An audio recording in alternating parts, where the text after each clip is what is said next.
You got to get something juicy here. So what's something nobody knows about you? I kind of want to bring up, like if you go to Google right now and you put in Love is Blind, you come up. Really? Welcome to another episode of Curious Crossroads. You all better buckle up today because we've got a guest who knows all about love, heartbreak, and the dangers of a dating pod. You know him from the hugely successful Netflix series Love is Blind.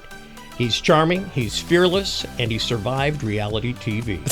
Please welcome the one and only Joey Leveille. There we go. What a beautiful introduction. Leveille, give us again. You're everyone says Leveille, but Leveille is the French way to pronounce it. Okay. Leveille, yeah. There we go. Good. Yeah. So where are you from? I'm from originally from Duluth, Minnesota. Okay. Which is very northern Minnesota. So that's the accent. Yeah, that's where the accent comes from. A lot of people think I'm from Canada because we live like an hour and a half from Canada. So, but now I live in North Loop, Minneapolis. Okay, cool. Yeah. So how did this whole process start? Like, did they approach you? You approached them? Take us through it. Yeah. So they called me twice and I denied them twice. This is in 2024? Yep. This would have been 2023 because then you start filming in like February-ish of 2024. So yeah, this was 2023. They approached me and a couple times and then I said nope.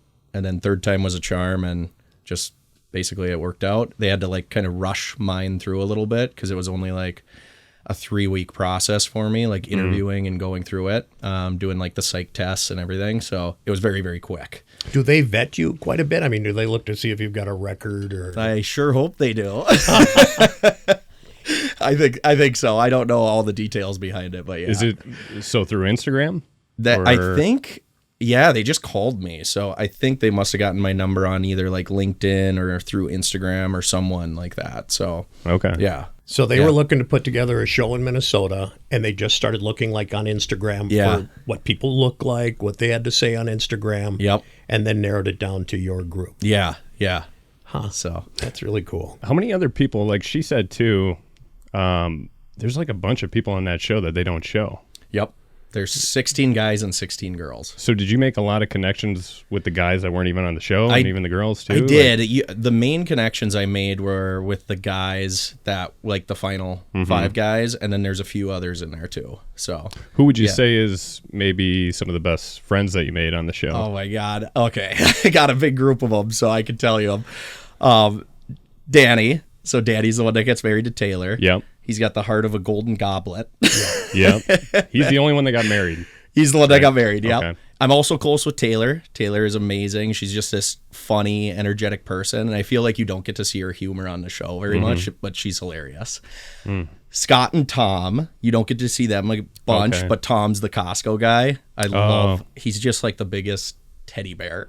He's the nicest human, and Scott is just this like awesome, caring person. Mason, I'm super close with. Mason is just a tremendous videographer and cinematographer. He's cool. so cool. Lauren and Sarah. So Lauren, I mean, you saw her in the reunion, such like this very well, super secure, put together person. I respect her so much. She was with Dave? She was with Dave, yep. Dave had a lot. We all know a lot about of things Dave, to work on, Dave. But he's honestly done like a tremendous job in this year and really like growing. And you could see on the reunion a lot of that growth. Oh yeah.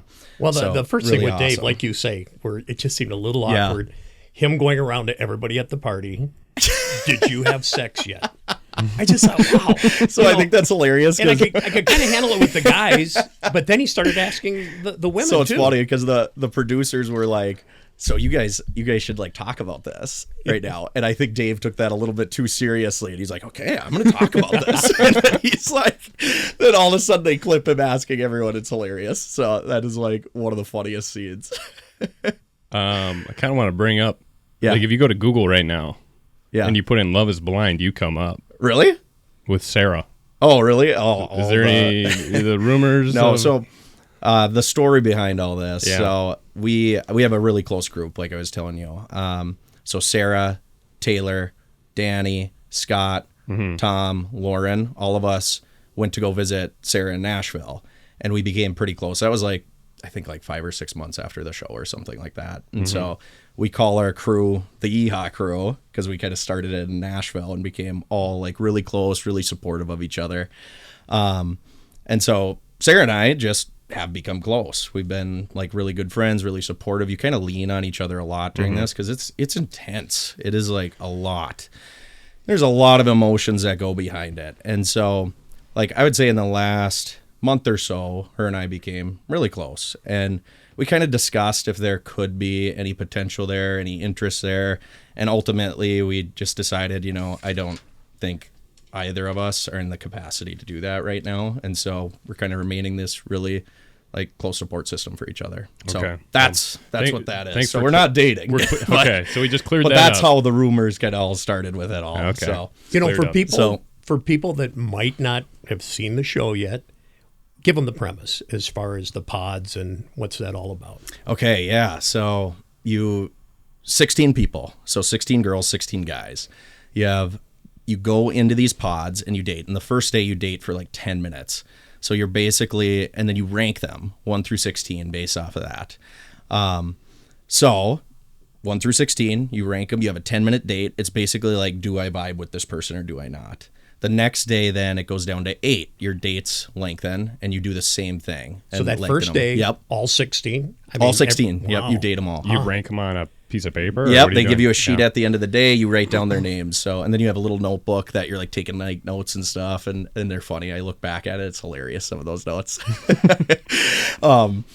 So you do that, and then it slowly narrows down and narrows down. So then it goes. I think it was 16, 8, 5, 5, 4, 3, 2, 1 is how it did, and it does it over a period of, I think it was 12 days, is how it is. So, and then at the end, like when you're dating like 2-3 people, sometimes you can be in those dates for like 5 hours. So it's a long time. Oh, okay. Yeah.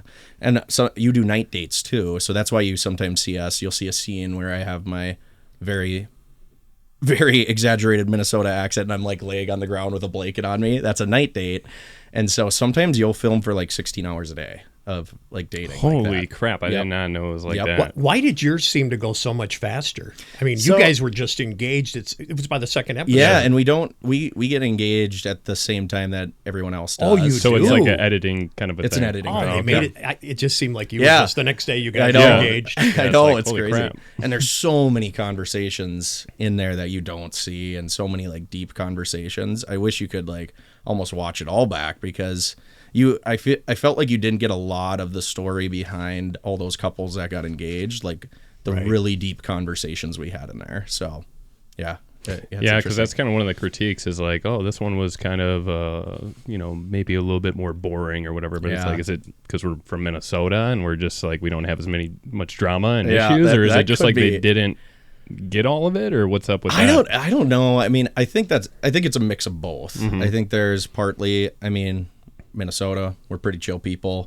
We are pretty down to earth, and maybe that's why some of the conversations weren't as dramatic. But also, I think just in the pods was too long. Like 6 episodes I think that's too much, and so I think that is partly why, because there's so much like fun scenes that happen outside of the pods that weren't shown. So small little thing, but every scene in the pod, the gold goblets. You had gold goblets. Yeah. Then all of a sudden they had the party. You guys got gold goblets. Yep. And then I seen you in a bar, and you guys have gold goblets. What was the deal? I know it's a small deal. It's just our favorite color, so we got. It's like the reason is for editing. Oh, so I thought maybe it was product placement. Yep, it hides the liquid, and so like when you're drinking a certain amount, then that hides it all. So like instead of seeing like, oh, there's a little bit in there and now there's a ton in there, that's why. Yep, for the editing purposes. Overall, do you think the editing was fair to everyone? I mean, or do you think some people got jobbed? Or I don't know if I can like judge that for everyone else. I think there's like a few scenes like I think it was pretty well done for our whole story. I think there was like they showed a few deleted scenes of me where I was like, oh my God, you guys didn't share any of the like the details behind that. And I was like, that was for sure some editing. And then I think in the reunion, like you don't see any of like me really talking and explaining my situation. I thought it was just an ambush. A lot of it at the end there.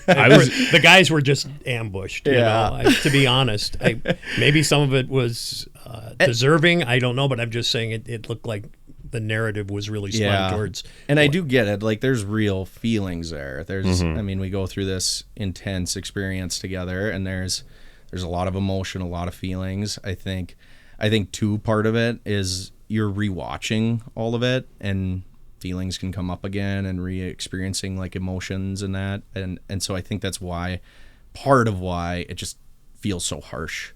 And so it was like a 180 from the show though, because it was like the show is like I didn't know there was all these issues with all the couples, and then the girls come on and they're like, you know, it's so like that was like, where did all this come from? That was a very confusing part to me as well. Because specifically, like Monica and I had a pretty good relationship this last year, and so we had like kind of tried to date after, and I take kind of accountability for that because I was pretty confused after the whole wedding. I didn't really go into it as like this is like you go in and then you say yes or no and then you date after. So I kind of felt like that was the answer.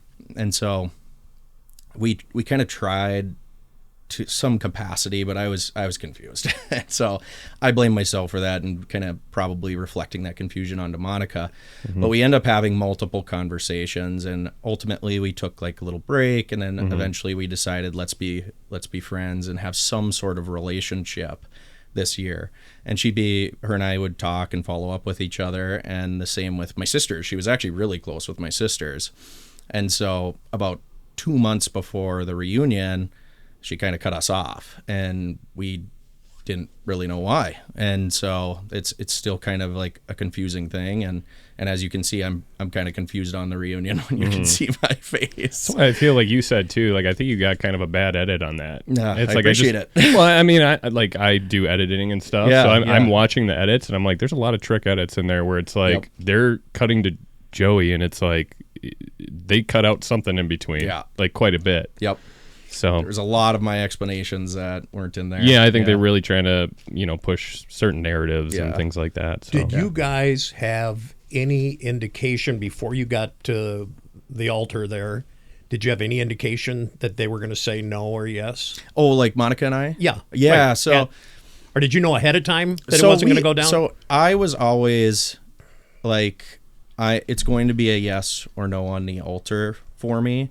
But Monica and I did have a conversation before the wedding. It was like the night before, where we were like, we both kind of came to the decision that maybe this isn't right for us. Right. And so we were both on the same page, but they do push you to go to the altar. So you're pushed to go there. That's so part of the show. And I do get it, because everybody wants to see that. And feelings can change too when you're going through, you're up there at a wedding, everything is like, all this is coming at you, emotions come back, everything about your relationship comes back. So I get why they do push you to go to that day. Yeah. But yeah, Monica and I did have a healthy conversation the night before, so we kind of knew where we were at, and that's why you kind of see, I think, it ending so respectfully up there. And in my opinion, it was, we came out holding hands. Like, I loved it. Yeah, yours was a great one. Like, you guys they're cheering for you, and everybody was. Yep. Yeah. And we're talking after, and it was honestly, like, when I watch it back, I teared up a little bit. I was like, especially watching my sister's wheelchair, that was that was a very emotional part for me. Yep. But just like watching us like holding hands and like remembering that back, I was like, man, that was such like a beautiful time together, and like experiment together. It was cool. So, to say the least, Monica's sister during your initial engagement with her family was pretty darn curt and rude. Yeah. And did that really play a big part into your feelings towards joining that family? It did for me. I could see where it would. Especially from I'm very close with my family and very close with my sisters. We're like, I honestly consider them like my best friends. And in the pods, Monica and I had this conversation where she was like, I'm best friends with my sister. And I was like, yeah, I'm best friends with my sisters. Yes. And I was like, this is awesome. And I get that there can be family dynamics that might not be ideal. but in the pods, I kind of thought we had the same situation. And she said, like, my sister is my best friend.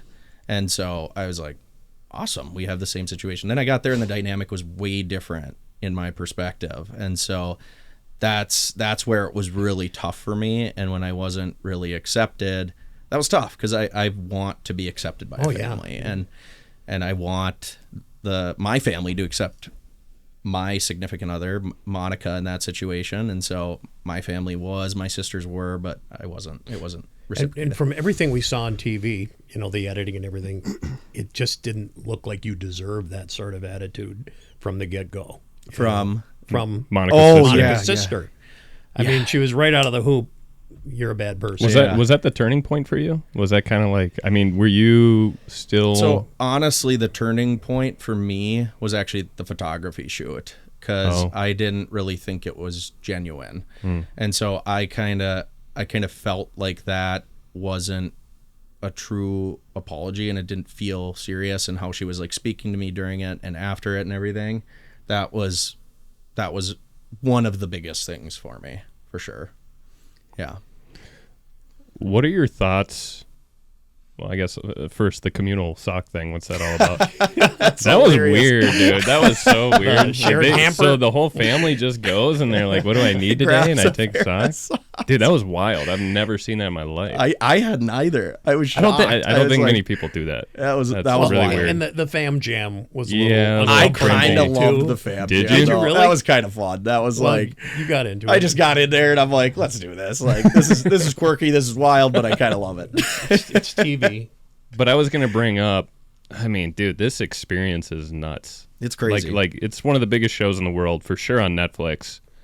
And yeah, what did we see during one given month, or was it a couple weeks? I think it's the most popular season, isn't it, of Love Is Blind? I'm not sure. It was like billions of views. Billions of viewed minutes. In February, just that's in February. That's crazy. Yeah. I think it was like the most, in the first 2 weeks, it was like the most minutes watched. Right. That's wild. But it's just like, dude, it's such an experiment. It's such a humbling experience for you and everybody. And like, even if, Dave and those guys are just getting like ridiculed so bad, it's like, even myself right now. But but it's like everybody understands it. You guys are all in the same boat. So you're like, holy crap, dude. It must just be so weird when the whole world just like attacks you. Yes. And it's like, I mean, so much of it is through editing and stuff like that. But go into that a little bit. Like, how has that been? Honestly, it's been a little tough. Like, I've never been involved in social media really at all. I mean, before even going on this show, the last time I posted a picture was like 3 years ago. So I didn't even really know what I was getting into. And then all the episodes release, and you get all this, so much of like a following and people viewing after the reunion. It's just, you're bombarded. And I was like, what is happening? And there's so many. I feel like people love to hate comment more than they like to give positivity. It makes them feel, well, they feel better about themselves. Yeah. That's what it comes down to. I think that's what it is. I don't know why else someone who's happy would go after somebody. So. And most likely probably because like some deep-seated trauma that they're associating with at that time. I've got issues. Yeah, and so that might be something like, I've been probably not as severe as like denied at an altar, but I've had this relationship, didn't work out for something that I've seen also relates to me on the show. And then that's why they then hammer in on those comments and negativity, because they also relate with that. Yeah. And so, but it's tough. Like I was in a tough spot on Monday and Tuesday after it. I had to like turn my phone off. After the reunion? Yep. I had to turn my phone off. I had to like mentally like regain everything, and I have OCD too, so it's a little tough because you kind of spiral a lot, and you like really hyper focus on things, and so I had to really like sit back and try to relax, and went longboarding because that's like my big stress relief. So it's probably hard to just let it go. You know what I mean? It just like dwells, and you're like, and it's too bad because every episode that I watched, you were genuine, you were fun, you had a lot of energy, you were always laughing and smiling, and then to just get that whack at the end. It was a 180, dude. It was just like, dang. Yeah. And like you guys have been saying, that's what the public seems to feast on, you know. And it's what we said though. Like when we were watching you, I'm like, I'd get a beer with that guy. Like, Yeah. Exactly. Like Let's that's have the one. guy we want to hang out with. So If we talk just a little bit about some of the things that we saw for the other couples, Yeah. the one thing that I didn't quite follow is Virginia and Devin, right? Yeah. They looked like they were doing real good. And then she comes with the prenup. Yep. And I can understand a prenup. But then he signs it and she goes, thank you very much. I need to have it. And then denies him at the altar. Yeah. I just thought that was just such a... it was like that why with bring all out the the girls. I prenup? feel like. Yeah. You know, why bring out the prenup? Of course, at the reunion, she brought up a couple things that supposedly happened the week before or something, you know. But I just thought, boy, if you're going to get him to do a prenup and all that sort of thing, Yeah. why It's a would you little just deceiving. say see you later unless it's all for the show? you Yeah, and know? it's tough because there's so much that goes on behind the cameras that we don't see. So I didn't really like know too much about their relationship. So it's really tough. I know Devin because I'm close with Devin and I love the guy. He's an amazing guy. I don't know Virginia super well, so I don't want to like speak on their relationship too much. But it's tough when you don't see everything. That's all I'll say.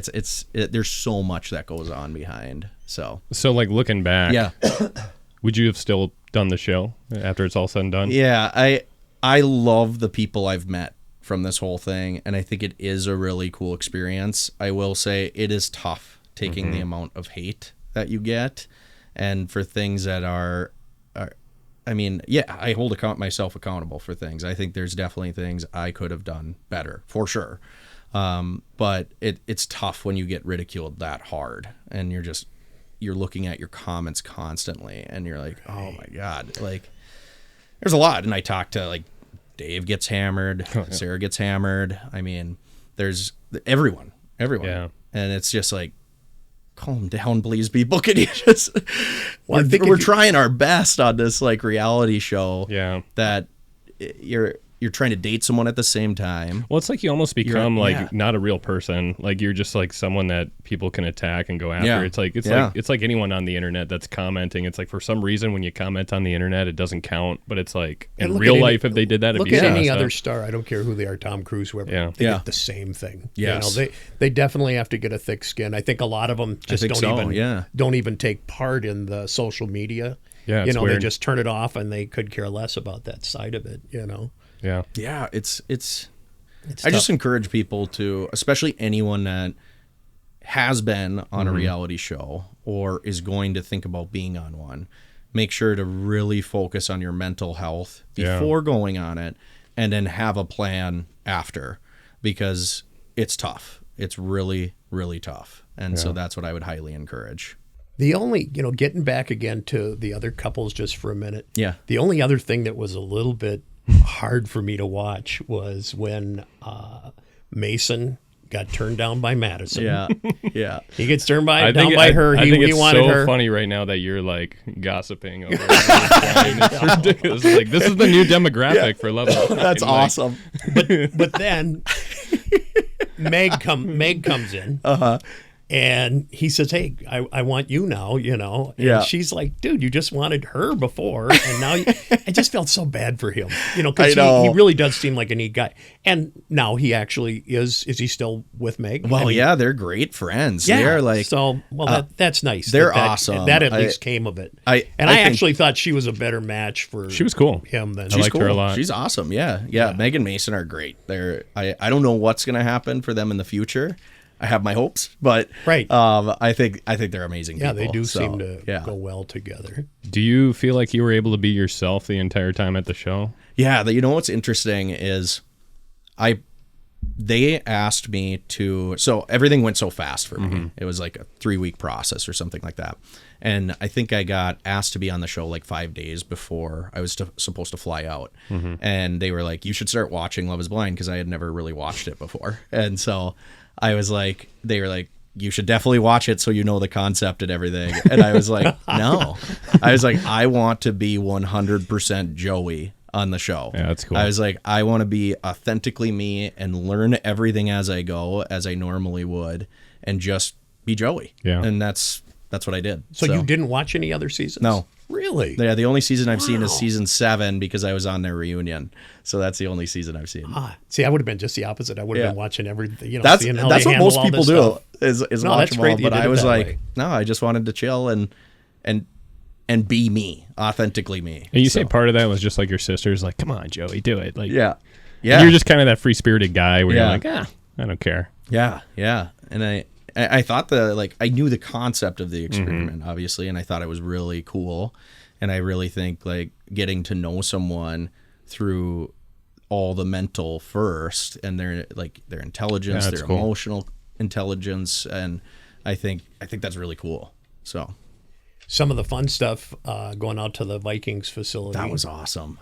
Now, how many times seriously did it take you to throw that bomb into that net? I mean, that was once. Seriously? Yep, that was my first throw, and then I got the second one, and then we kept moving it back. So we kept moving it back, and then I didn't know that. It started out at just like 10 yards. Yeah, it started out like editing magic, and we went back to like the 40-yard line or something like that. Damn. And we all made it at the 40. Right. So wow. Yeah. Now So let's talk about that. sweet. Let's talk about that kick though. Oh, come on. We don't have to bring that up. How far back were you on that?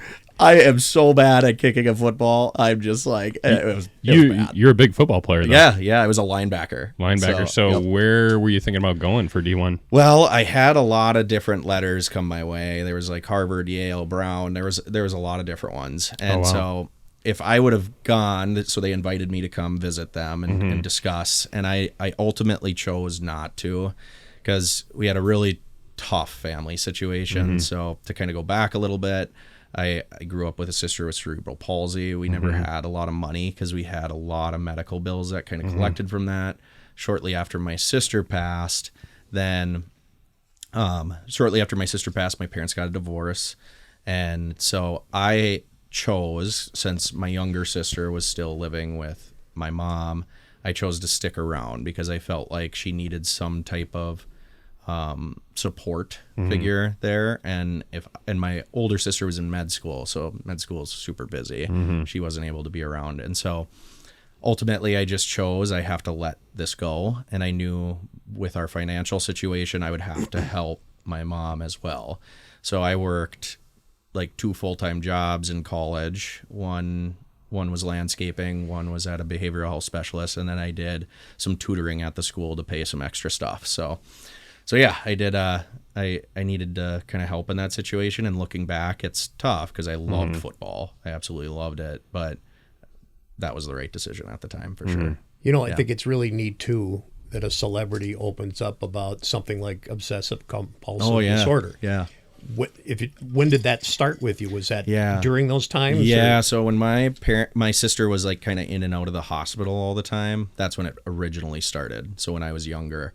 Always, and I didn't really know what it was because I was always counting things and recounting and having to like redo so many things, and it was always to relieve some sort of anxiety.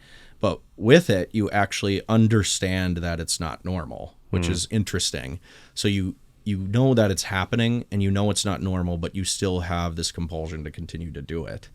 And so that started then, and I noticed that it always came when things were higher stress for me. So it was definitely amplified in certain moments. And so, yeah, it was a difficult thing. I actually went to a psychologist. We had a few appointments. They wanted to put me on some medication for it. I didn't want to go on the medication, so I chose to kind of do like an exposure therapy thing where you basically force yourself to do everything opposite of what your mind is telling you to do. So let's say, for an example, you have to pick that cup up 5 times. You would do it either 4 or 6 to then like train your mind to do something different to help. And at first it's very tough. So anyone that's trying it, you have to be careful because your anxiety is high at that moment because you're doing the opposite of what your mind is telling you. And so you got to be careful at the beginning, but it ended up like helping me. And it's not something that like goes away. So like OCD, so you deal with it. You live with it. Yeah. Right. You live with it. I'm that is partly why like you see kind of on the show I'm analytical. I'm a very analytical person, and that is something that comes with people that have that. And so emotions are a little bit more difficult. And so you hear Monica say that like it's harder for him to get emotional. And I get that because it is harder for me. Right. And so I absolutely understood what she was saying, and I was trying to like improve that throughout the way, but it's a little more difficult for me. So do you think it kind of like originates from just trying to shift your focus? Like you're like there's a lot going on here, so I'm going to just focus on this repetitiveness kind of a thing. And then to add to that too, we had because of like my whole difficult family situation, my parents never really got the opportunity to show love for each other. And so I think I witnessed my parents kiss once in my life. Wow. And so my mom's role was to take care of my sister with cerebral palsy and homeschool us. My dad's role was to work. And so they never really got to experience love together. And so, and I even remember the moment I witnessed them kiss, because we were in the car and I looked and I was like, that's weird. Why are they doing that? Wow. Yeah. And that was like, we never, ever really experienced our parents having affection, because they were like, had such specific roles. And after my sister passed, it was very evident that could not connect. And that's when I kind of saw like you saw what an unhealthy or not so healthy relationship was. And I love my parents, but obviously they were dealt a set of cards that had to make them play certain roles and couldn't experience that love together. So that's also like played into that emotional capacity and still does. And I understand that about myself. And I know that's something I continue to try to work on and try to get better at in every relationship. And so kind of seeing it played out on screen adds to that self-reflection and kind of help me move forward in my next relationship. So, are you still a physician's assistant? Yeah.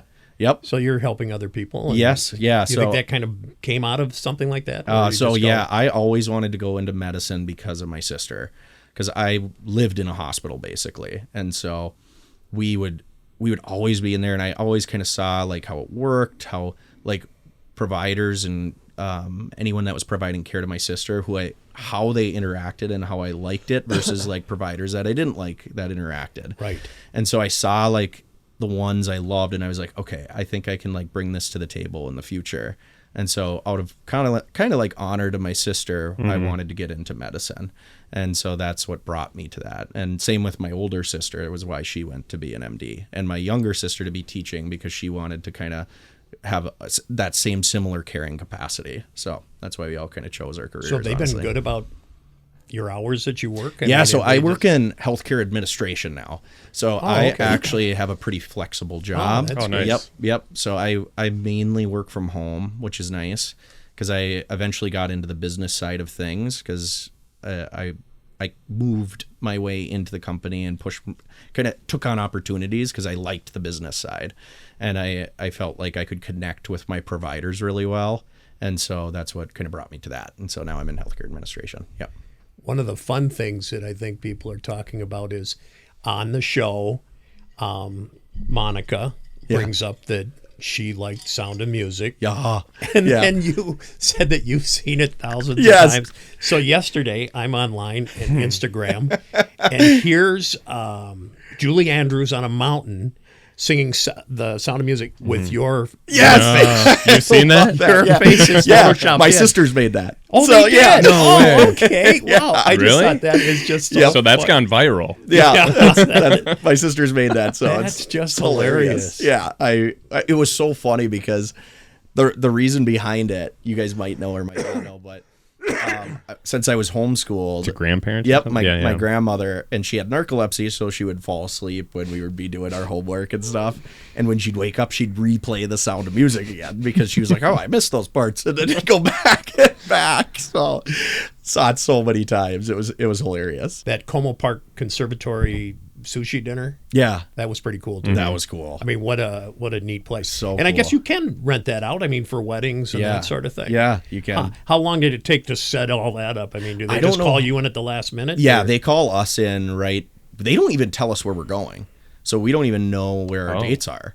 And so they just bring us there, and then they're like, "Okay, here's your date," and we're like, "Right, that's cool."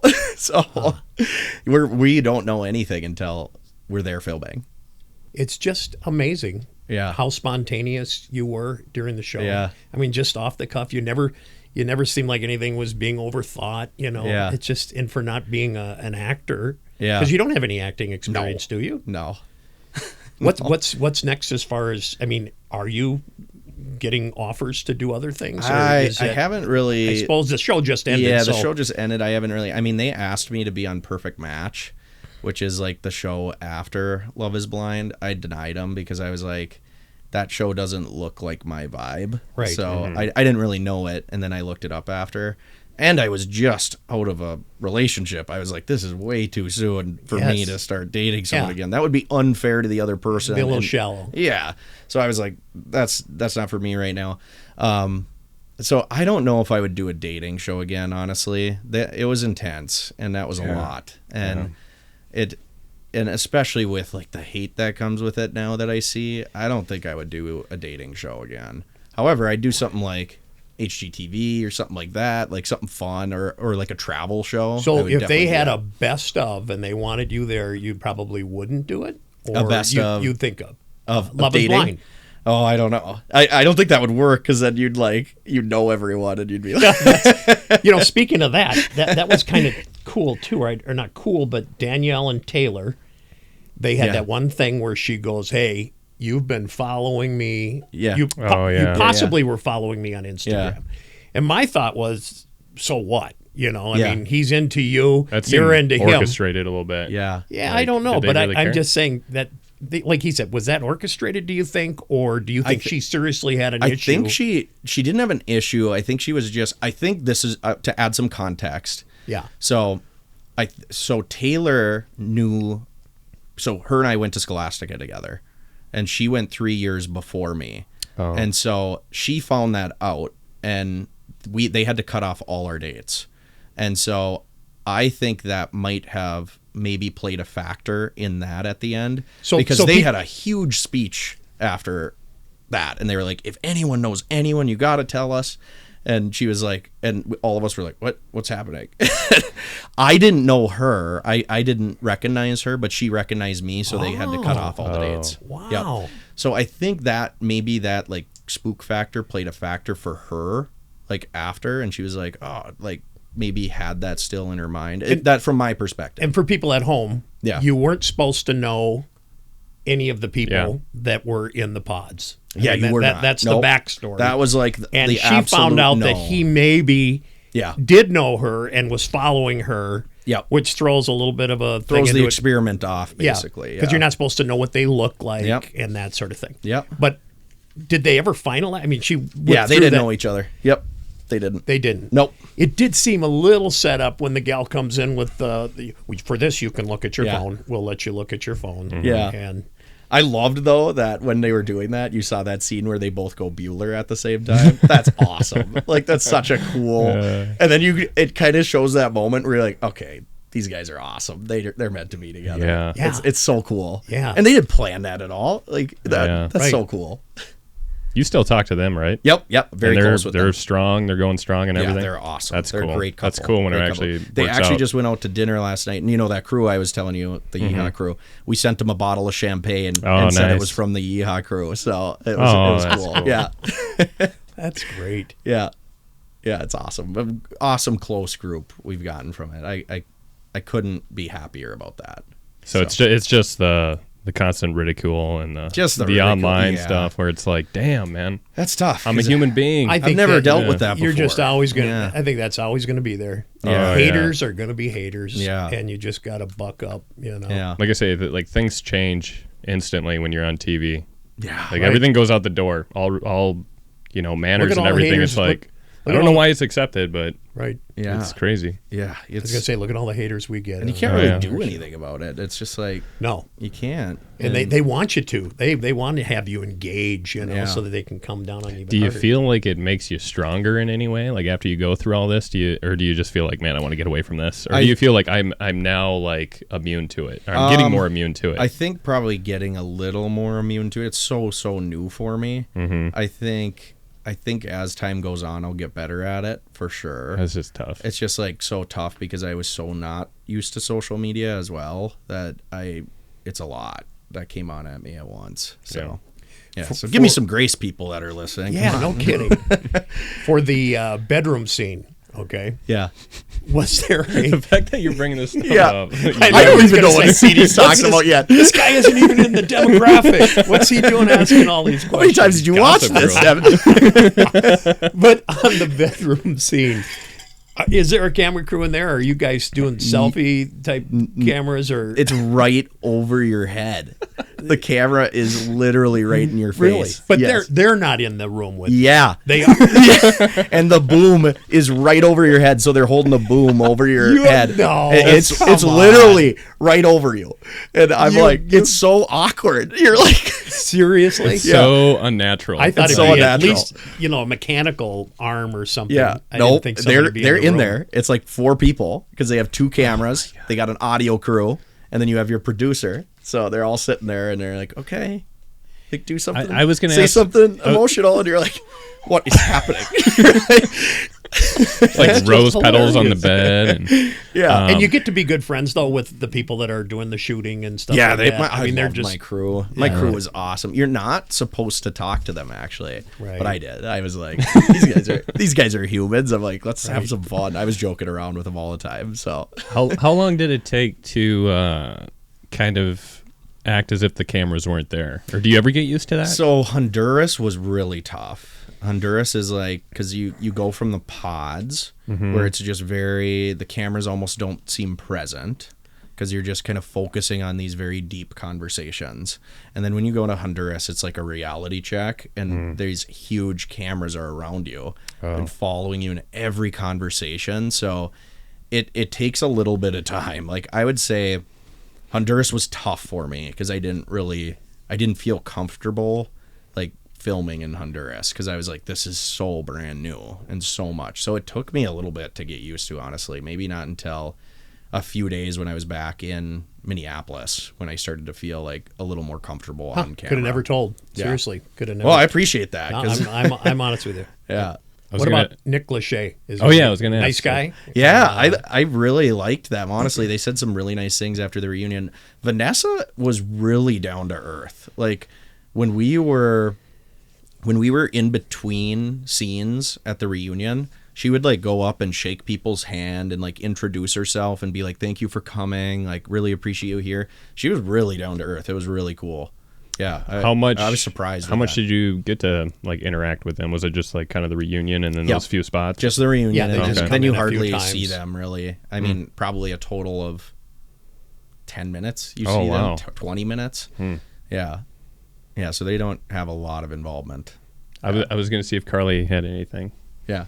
Do you have any questions? I think the audience wants to know, are you currently an eligible bachelor still? I am not quite ready to date anyone yet. It is like Gotta get him set up. I need to. You're married. I need to manage this first. So I'm trying to like figure out how to manage all this social media hate right now. That's emotional capacity right now that I have. It's just so. Yeah, well, you're doing a great job. Thank you. I appreciate that. So Where do you hang out when you go to the bars? People, I think I've heard You know, you're at Cuzzies and stuff. I haven't gone to the bars in a bit, but I will say I went to, what's the new one? Rabbit Hole. I went to there like maybe a couple weeks ago to say hi to someone, 3 weeks ago to say hi to someone for their birthday.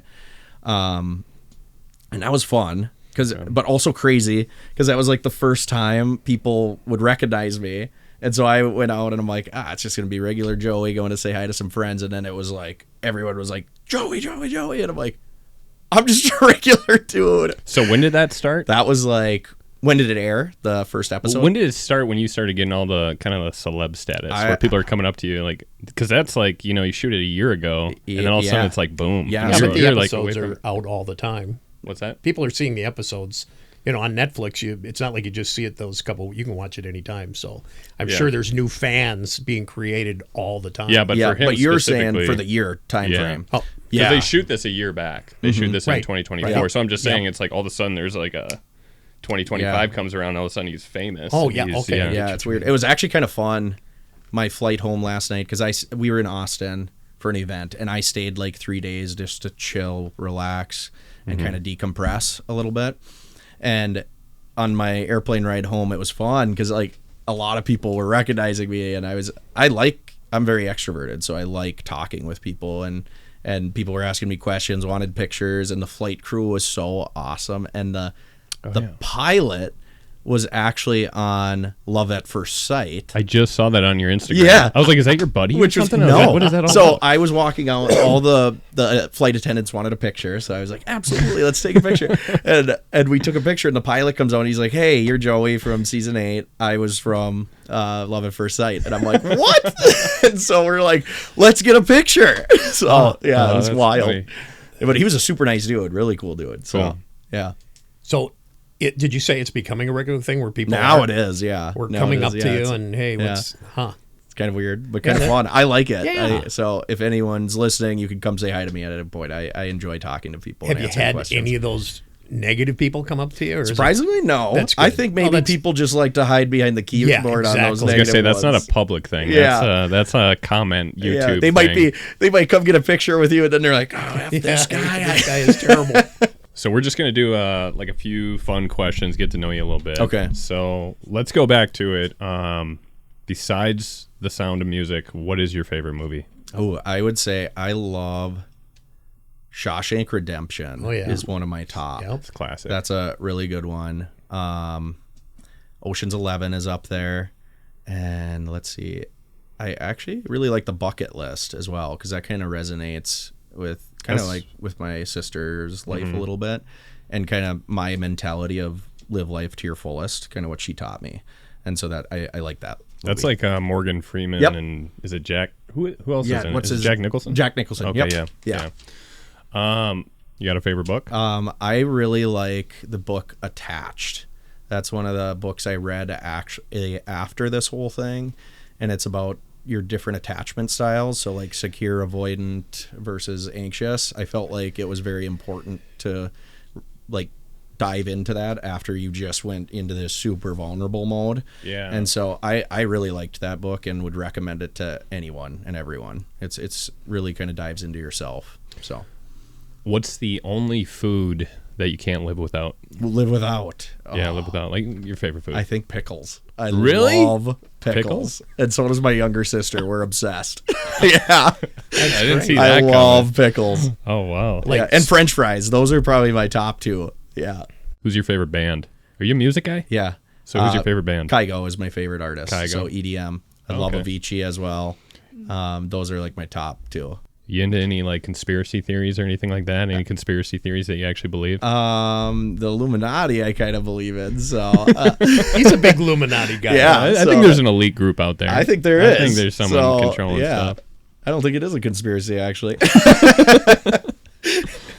So what's something nobody knows about you or about the show? Like what can you give us as far as like Something no one knows about me. Oh, I got a fun like thing coming up actually. So we're doing this, me and Danny. So Danny from the show, we do this thing called Live to Give, which is kind of like a mini Survivor show in Minneapolis. It's just like a small group. And so Danny's been doing it for like 5-6 years. And he told me about it, and he's like, so basically you pick a place to donate money to, and you set up like, so for me, I'll be for cerebral palsy, and Danny will be for something related to blind because of his sister. And so we're doing this cool little show together. It's a little Survivor, and the winners of this like fun little game over a weekend get to like take all that money and donate it to their cool. cause. Right. Neat. So it's going to be really cool, and me and him are going to do that, and we'll post something on our Instagrams of like a GoFundMe or something for those donations. We'll so keep an eye definitely- out. Yeah, we'll repost that or do whatever. Yeah, we can that would on be our page, awesome yeah. because I think that'll be really, really cool because I want to use my like profile for good and Yeah. like Right. really Oh, like that- stuff like that. Very So So you guys ever want to do an episode? Come on, just talk about that. We'll do that. that would too. be awesome. Yeah, Yeah, we'll for sure do I that. bet. Yeah, Danny and I would love that. Yeah, actually, that'd be cool. Yeah, LeBron or Jordan? Jordan. There we go. Yeah, he's usually everybody's answer. He gets it. He gets it. Yeah. Well, I guess we just want to thank you for being on our show. absolutely. Yeah, this thanks was- for having me. Well, dude, it was a lot of It fun. was just It was a great. good time. Wonderful. We want to remind everybody to subscribe. How can they subscribe? Just go to YouTube. There's a little subscribe button right underneath the video. You just click on it. Are you subscribed? I'm gonna now. All right. And as Joey always says, remember to live to love to live, and never regret. I love that. See our next Curious Crossroads soon. Thanks.